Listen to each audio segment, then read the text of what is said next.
Hi. So in this video I wanted to talk about anxiety in the ESL classroom, and it's something that some teachers deal with. It's something that I've definitely dealt with, and especially when you're working a lot, and this really mainly applies to teachers in the centres, I guess, than in the training centres, because you're more likely to do a lot of hours in those.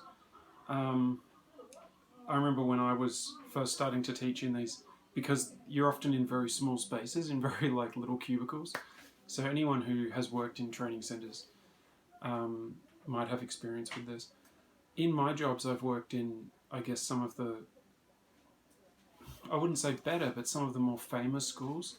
But I have seen some really horrific places, just like a nightmare, like tiny glass cubicles, just enough room for one student and one teacher, and just almost like endless mazes of them in really dingy buildings and bright lights and, well, dingy and bright, it sounds like a contradiction, but let's just say, I guess, disturbing buildings, like a nightmare. I've seen it all.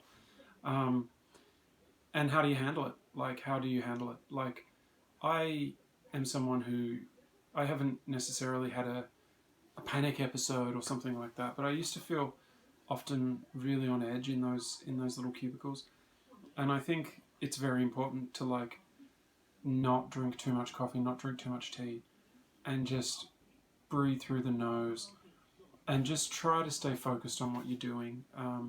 Try to stay focused on the task at hand, because if you start to think about the time and you start to think about that you can't get out,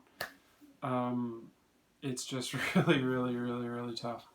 And on your breaks, I remember a lot of teachers on their breaks, they used to stay in the shopping mall, or they used to stay in the school. For me, one of my big strategies for dealing with any anxiety in the classroom was just to get out, to totally get out of the shopping mall and walk around and do some deep breathing, do some physical exercise. Like, I used to run backwards and forwards. That really helped a lot. And just to really just shake yourself up and just get yourself moving, and yeah, but it is tough, and you've got to have strategies for coping.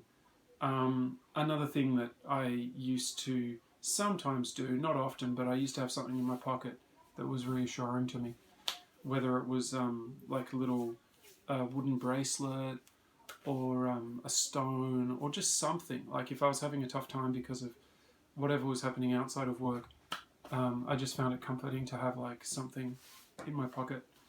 If you're teaching with a computer, or you're teaching with a iPad or something like that, you can also have a reassuring image on your iPad. So if you do start to feel a bit nervous or start to feel a bit anxious, you can look at that reassuring image. It could be an image of your hometown, or someone you love, or just a place that's really beautiful.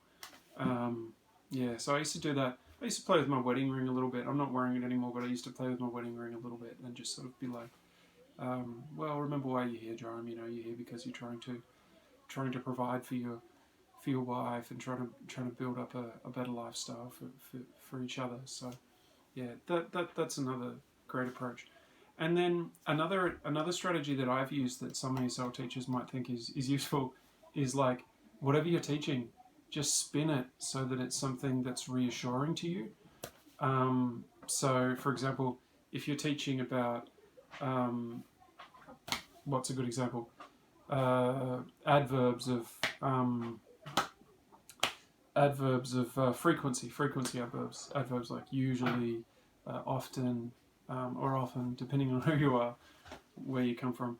Always create example sentences that reassure you, or that comfort you. So, for example, you can give the example sentence of, I always row my boat on the river, or I often swim in the cold sea, or whatever it is, whatever reassures you. And then this is also a little bit of an aside, and it's sort of more related to lifestyle and healthy eating and whatever. But I would definitely suggest, anyone who's having any anxiety in the classroom, in those little cubicles, have a cold shower. Like if it's not wintertime, when you get home from work, have a cold shower and just fully shake it off. And then this is again like a lifestyle thing, but I always enjoyed riding my bicycle around. I ride my bicycle everywhere, and I just find that like, however I'm feeling before I go to work, by the time I get to work, like 10 kilometers away, whatever, I feel great. And then coming back as well, like whatever's happened at the end of it, I feel great.